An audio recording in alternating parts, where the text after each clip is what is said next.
تمہارا کوئی معبود نہیں، تم تو صرف بہتان بازی کر رہے ہو، یعنی جن بتوں کی تم پوجا کر رہے ہو ان کی پوجا تم نے خود گھڑی ہے۔ اللہ تعالیٰ نے تو اس کے متعلق کوئی دلیل نازل نہیں فرمائی۔ میری قوم کے لوگوں، میں تم سے اس دعوت و تبلیغ کی کوئی اجرت نہیں مانگتا، میرا اجر اس کے ذمے ہے جس نے مجھے پیدا کیا ہے، تو کیا تم پھر بھی عقل سے کام نہیں لیتے؟ اے میری قوم کے لوگوں، اپنے رب سے گزشتہ گناہوں کی معافی طلب کرو، آئندہ گناہوں سے توبہ کرو تاکہ وہ برسنے والے بادل تم پر بھیج دے اور تمہیں طاقت میں اور بڑھا دے، تاکہ تم گناہگار ہونے کے باوجود روگردانی نہ کرو۔ ہود علیہ السلام مسلسل انہیں دعوت دیتے رہے، لیکن وہ ظالم قوم نوح کی طرح ان کا مذاق اڑانے لگی اور کہنے لگی، ہمارے خیال میں تو بے وقوف ہے اور شاید تو ہمارے کسی معبود کے بڑے جھپٹے میں آ گیا ہے، تو ہمارے بتوں کو برا کہتا ہے، اس لیے ان میں سے کسی کی مار تم پر پڑی ہے، اسی لیے تو ذہنی مریض بن گیا ہے۔ وہ ظالم لوگ چونکہ آخرت پر ایمان نہیں رکھتے تھے اور دنیا میں خوشحالی کی زندگی بسر کر رہے تھے اور تھے بھی اپنی قوم کے سردار، اس لیے اپنے ماتحتوں سے کہنے لگے، یہ تو تم جیسا ہی انسان ہے، وہی کچھ کھاتا ہے جو تم کھاتے ہو اور پیتا بھی وہی کچھ ہے جو تم پیتے ہو۔ اب اگر تم نے اپنے جیسے انسان کی اطاعت قبول کر لی تو سخت خسارے میں رہو گے۔ کیا یہ تمہیں اس بات سے دھمکاتا ہے کہ جب تم مر کر خاک اور ہڈیاں بن جاؤ گے تو پھر زندہ کیے جاؤ گے؟ ہرگز نہیں، یہ بات امکان سے باہر ہے جس کا وعدہ تم سے کیا جاتا ہے۔ یہ زندگی تو صرف دنیا کی ہے، ہم مرتے جیتے رہتے ہیں، ہم پھر نہیں اٹھائے جائیں گے۔ یہ تو وہ شخص ہے جس نے اللہ پر جھوٹ باندھا ہے، ہم اس پر یقین کرنے والے نہیں۔ ہود علیہ السلام انہیں دعوت دیتے رہے یہاں تک کہ ان کی قوم نے واضح طور پر کہہ دیا کہ آپ ہمیں واز سنائیں یا نہ سنائیں، ہم تو اپنی روش نہیں چھوڑیں گے، یہ تو پرانے لوگوں کا دین ہے۔ اس طرح قوم انہیں مسلسل جھٹلاتی ہی رہی۔ آخر ہود علیہ السلام نے بھی انہیں کھلم کھلا دھمکی دی اور فرمایا، لوگوں سنو، میں صرف تمہیں ہی نہیں اللہ کو بھی گواہ بنا کر اعلان کرتا ہوں کہ اللہ کے سوا جس کی عبادت ہو رہی ہے میں ان سب سے بری طرح بیزار ہوں۔ اب تم ہی نہیں اپنے ساتھ اوروں کو بھی بلا لو اور اپنے ان سب جھوٹے معبودوں کو بھی بلا لو، اور تم سے جو ہو سکے مجھے نقصان پہنچا دو، مجھے کوئی مہلت نہ دو، نہ مجھ پر ترس کھاؤ۔ یہ فرمانے کے بعد انہوں نے اللہ سے دعا کی، رب انصرنی بما کذبون، اے پروردگار ان کے جھٹلانے پر تو میری مدد فرما۔ اللہ کی طرف سے آپ کو جواب ملا، یہ تو بہت ہی جلد اپنے کیے پر پچھتانے لگیں گے۔ اللہ کے نبی کا انکار کرنے، اس سے بغض رکھنے اور اس کا مذاق اڑانے والوں کا انجام کیا ہوا؟ اللہ نے انہیں ایسے زناٹے کی آندھی سے تہس نہس کیا کہ جس کی تاریخ میں مثال نہیں ملتی۔ اللہ نے ان سے بارش روک لی، اس سے خشک سالی کی کیفیت پیدا ہو گئی، درخت اور پھل ختم ہو گئے، وہ لوگ بارش کی خواہش کرنے لگے۔ اسی حالت میں ایک دن اللہ نے انہیں عذاب دینے کا ارادہ فرمایا۔ انہوں نے دیکھا ایک سیاہ بادل ان کی طرف بڑھ رہا ہے، خوشی سے اچھلنے لگے، کہنے لگے یہ بادل ہم پر برسنے والا ہے، جبکہ ان کا خیال غلط تھا۔ دراصل ابر کی صورت میں یہ وہ قہر الہی تھا جس کے آنے کی وہ جلدی مچا رہے تھے۔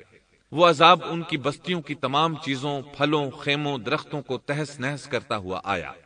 اسے اللہ کا یہی حکم تھا۔ آندھی اس قدر زبردست تھی کہ پہاڑوں پر ان کے تعمیر کردہ محلوں تک کو اڑا لے گئی۔ مجرموں کا یہی بدلہ ہے۔ اللہ تعالی سورۃ الزاریات آیت 41 اور 42 میں فرماتے ہیں، وَفِي عَادٍ إِذْ أَرْسَلْنَا عَلَيْهِمُ الرِّيحَ الْعَقِيمَ مَا تَذَرُ مِن شَيْءٍ أَتَتْ عَلَيْهِ إِلَّا جَعَلَتْهُ كَالرَّمِيمِ۔ اسی طرح عادیوں میں بھی ہماری طرف سے تنبیہ ہے، جبکہ ہم نے ان پر خیر و برکت سے خالی آندھی بھیجی، وہ جس چیز پر گرتی تھی اسے بوسیدہ ہڈی کی طرح چورا چورا کر دیتی تھی۔ اس آندھی نے ہر چیز کو فنا کر کے رکھ دیا۔ اللہ تعالیٰ ان کی تباہی ایک جگہ ان الفاظ میں بیان کرتے ہیں، قوم عاد نے بھی جھٹلایا، بس کیسا ہوا میرا عذاب اور میری ڈرانے والی باتیں؟ ہم نے ان پر تیز و تند مسلسل چلنے والی ہوا ایک لگاتار منحوس دن میں بھیج دی، جو لوگوں کو اٹھا اٹھا کر دے پٹکتی تھی، گویا کہ وہ جڑ سے کٹے ہوئے کھجور کے تنے ہیں۔ پس کیسی رہی میری سزا اور میرا ڈرانا؟ یقیناً ہم نے قرآن کو نصیحت کے لیے آسان کر دیا ہے، پس کیا ہے کوئی نصیحت پکڑنے والا؟ ایک تیسرے مقام پر اللہ نے ان کی ذلت اور رسوائی کا ذکر یوں کیا ہے، قوم عاد بے حد تند اور تیز ہوا سے غارت کر دی گئی۔ وہ ہوا ان پر برابر لگاتار 7 رات اور 8 دن تک اللہ کے حکم سے چلتی رہی۔ آپ وہاں ہوتے تو دیکھتے کہ وہاں لوگ یوں چاروں شانوں چت گرے پڑے ہیں جیسے وہ کھجوروں کے کھوکھلے تنے ہوں۔ کیا ان میں سے کوئی بھی آپ کو باقی نظر آ رہا ہے؟ ہود علیہ السلام کو اللہ تعالیٰ نے اپنی رحمت سے نجات دی۔ باقی تمام جگہوں پر تباہی تھی، لیکن جس جگہ ہود علیہ السلام اور ان کے ساتھی تھے اس طرف یہ ہوا پھٹکی بھی نہیں۔ کہا جاتا ہے کہ ایک باڑ تھی جس میں ہود علیہ السلام، حیوانات، چوپائے اور ان پر ایمان لانے والے تھے، اور آندھی نے ہر چیز کو فنا کر ڈالا۔ اللہ تعالیٰ سورہ آراف آیت 72 میں فرماتے ہیں، فَأَنْجَيْنَاهُ وَالَّذِينَ مَعَهُ بِرَحْمَةٍ مِّنَّا وَقَطَعْنَا دَابِرَ الَّذِينَ كَذَّبُوا بِآيَاتِنَا وَمَا كَانُوا مُؤْمِنِينَ۔ غرض ہم نے انہیں اور ان کے ساتھیوں کو اپنی رحمت سے بچا لیا اور ان لوگوں کی جڑ کاٹ دی جنہوں نے ہماری آیتوں کو جھٹلایا تھا اور وہ ایمان لانے والے نہ تھے۔ اسی طرح سورہ ہود میں اللہ فرماتے ہیں، جب ہمارا حکم آ پہنچا تو ہم نے ہود کو اور ان کے ساتھیوں کو اپنی خاص رحمت سے نجات دی۔ ہم نے ان سب کو سخت عذاب سے صاف بچا لیا۔ یہ تھے قوم عاد کے لوگ جنہوں نے اپنے رب کی آیتوں کا انکار کیا اور اس کے رسولوں کی نافرمانی کی، اور ہر ایک سرکش نافرمان کے حکم کو مانا۔ دنیا میں بھی ان پر لعنت لگا دی گئی اور قیامت کے دن بھی۔ دیکھ لو، قوم عاد نے اپنے رب سے کفر کیا، ہود کی قوم عاد پر لعنت ہو۔ اس طرح قوم عاد تباہ ہو گئی۔ ان کے بعد مومنوں نے ان کے باقی بچ جانے والے مکانات پر قبضہ کر لیا اور وہاں رہنے لگے۔ پھر ہود علیہ السلام نے حضرہ موت میں وفات پائی۔ اب ہم آتے ہیں سیدنا صالح علیہ السلام کے قصے کی طرف۔ دن گزرتے گئے اور لوگ ایک بار پھر ابلیس لعین کے وسوسے میں آ کر کفر کی طرف پلٹ آئے، کیونکہ ابلیس کسی بھی شخص کو وسوسے میں ڈالے بغیر نہیں چھوڑتا۔ اس طرح ایک بار پھر کفر پھیل گیا۔ چنانچہ اللہ نے ان کی ہدایت کے لیے صالح علیہ السلام کو مبعوث فرمایا۔ یہ سمود کے پوتوں میں سے ایک عربی نبی تھے۔ ان کا نسب نامہ اس طرح ہے: صالح بن عبید بن سیاف بن ماشح بن عبید بن حاضر بن سمود بن ارم بن سام بن نوح علیہ السلام۔ گویا صالح علیہ السلام کا تعلق قوم سمود سے تھا، اور یہ قوم عاد کی نسل سے تھی۔ سمود کی قوم نے یمن کو خیر باد کہا اور جزیرے سے شمال کی طرف منتقل ہو گئے۔ پھر وہاں ہجر نامی ایک بستی میں جا ٹھہرے۔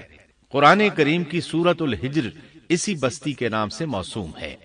قوم عاد کا تذکرہ سورۃ الحجر کے علاوہ سورۃ الاحقاف اور سورہ ہود میں بھی ہے۔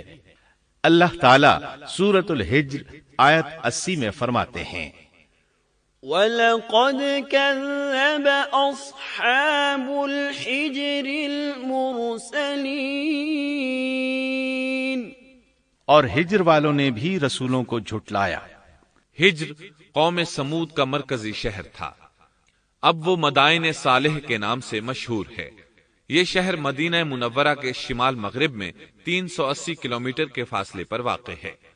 یہ لوگ بھی پہاڑوں کو تراش کر گھر بناتے تھے۔ یہ صنعت اور کاریگری انہوں نے قوم عاد سے وراثت میں پائی تھی۔ اللہ تعالیٰ سورۃ الفجر آیت 9 میں فرماتے ہیں، وَثَمُودَ الَّذِينَ جَابُوا الصَّخْرَ بِالْوَادِ۔ اور قوم سمود کے ساتھ کیا کیا جنہوں نے وادی میں بڑے بڑے پتھر تراشے تھے۔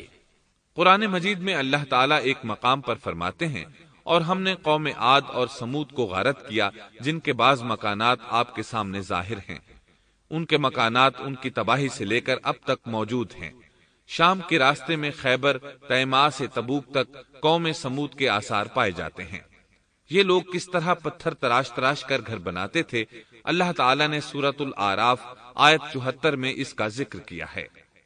واذكروا إذ جعلكم خلفاء من بعد عاد وبوأكم في الأرض تتخذون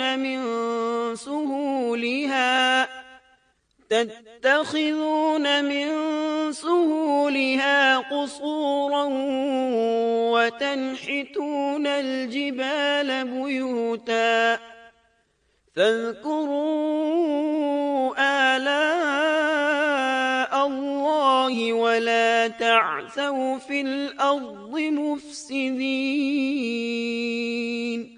اس وقت کو یاد کرو جب اللہ تعالیٰ نے تمہیں قوم عاد کے بعد جانشین بنایا اور تمہیں زمین پر رہنے کا ٹھکانہ دیا کہ نرم زمین پر محل بناتے ہو اور پہاڑوں کو تراش تراش کر ان میں گھر بناتے ہو، سو اللہ کی نعمتوں کو یاد کرو اور زمین میں فساد مت پھیلاؤ۔ یہ آیت ان کی طاقت، جسم کی صلاحیت اور ماہر فن ہونے پر دلیل ہے۔ پہاڑوں کو تراشنا دراصل قوم عاد کی عادت تھی۔ یہ بھی چونکہ انہی سے تھے، اس لیے وراثت میں یہ کام انہیں بھی آ گیا تھا۔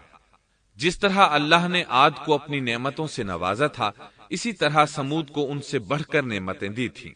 اللہ تعالیٰ صالح علیہ السلام کی زبانی ان سے فرماتے ہیں، اے قوم سمود، کیا تمہیں ان چیزوں میں بے فکری سے رہنے دیا جائے گا، یعنی باغات، چشموں، کھیتوں اور کھجوروں میں جن کا خوشہ ملائم ہے، اور تم پہاڑوں کو تراش کر پرتکلف گھر بناتے ہو، پس اللہ سے ڈرو اور میرا کہنا مانو۔ لیکن ان لوگوں نے ہر طرح سے قوم عاد کی پیروی کی، نصیحت پکڑنے کی بجائے بتوں کی عبادت شروع کر دی۔ اللہ نے ان کے درمیان صالح علیہ السلام کو مبعوث فرمایا۔